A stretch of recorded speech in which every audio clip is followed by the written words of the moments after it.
She's the pensioner forced to live in her garage for more than 10 years. That's because Zema Powell's house was flooded not once, not twice, but multiple times. And what ensued was a decades-long fight with the council that's still ongoing and has Zema at her wits' end. I bought this apartment 12 years ago and just look around. I have got nowhere to live. I have got no money left. I have got no hope. Zema Powell has put up a tough fight. For 12 long, tiresome years, she has been left effectively homeless with nowhere to go. It was a nightmare. I can't describe it. It was dreadful. Well, you can't live in it, and someone has to be held responsible. The 77-year-old says her townhouse in Melbourne's Dandenong Ranges was built on a floodway. Just months after moving in, heavy rain fell. And I suddenly realised that the water was coming in, so I didn't know what to close first or what to do. And I ran out the back door and saw all the water coming in like a torrent, and it came right in about 2 feet. With sandbags laid out, her backyard flooded and water lapping inside, Zema was forced to move into her garage. It was just like camping, but it's awful. The insurance company installed a raised wooden platform to keep her belongings safe. You were expected to live here in your garage? In the garage, yeah. The car outside, the garage here. Every day, the fear, when it rained, of being flooded again.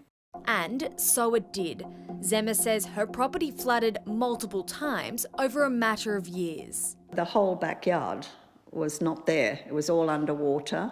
And inside here, it was underwater. It's a concern not only for her, but it's a concern for her neighbours. It's a concern for her safety, their safety, her amenity. You paid over $400,000 for this unit, yet you still had to sleep in the floor of your garage. For 6 years and more.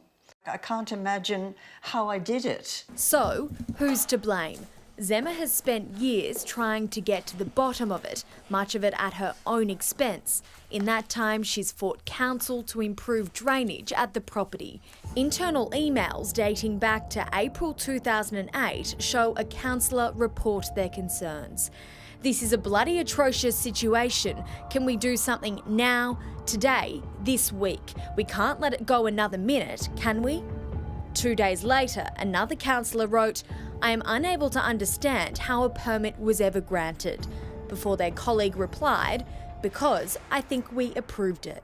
The council are fully aware that they should never have given this permit, but they also know I'm a pensioner and I haven't got the money to fight, so I'm easy to squash. This system is wholly broken, and ratepayers and consumers deserve much, much better than we're getting.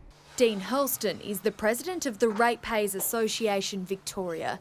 He says Zema is not alone. We are seeing across Victoria record numbers of calls into our organisation of people who are desperately trying to fight or push back on something that council has done to them. The council has since improved the drainage, installing a pipe underneath her backyard and through the causeway. If you're issuing permits to build on places that are going to be subject to flooding, you've got to take responsibility for the consequences of that. Bill Kuznachuk is a town planner. You simply don't build on land that's subject to flooding, and if you do, you have the appropriate mitigation measures in place. I've been fighting like mad, but I'm now very tired. Yarra Ranges Council say they are deeply sympathetic to Ms Powell's situation and acknowledge she's been living through some particularly challenging circumstances. Now insurers have come through, the kitchen has been ripped out, floors removed and the plasterboard cut due to dampness. How do you replace it? You couldn't get on with your life. Your life is held up. You can't go on holidays. You can't have anybody over.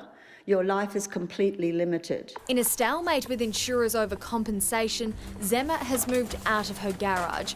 All her belongings are stacked on her daughter's veranda, where she is also staying. This is hardly livable though. No, you can't. It's hard. I mean, it's not a joy.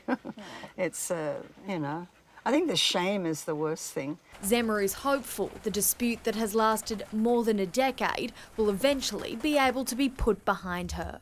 Local council's meant to be there for the people, not to work against us. I'm praying and hoping I'll be out of here a little over a year, but unless I get assistance from the council, what can I do?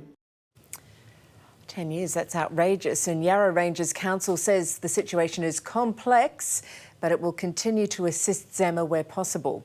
Well, let's hope it's sorted out soon. You can read the full statement on our website.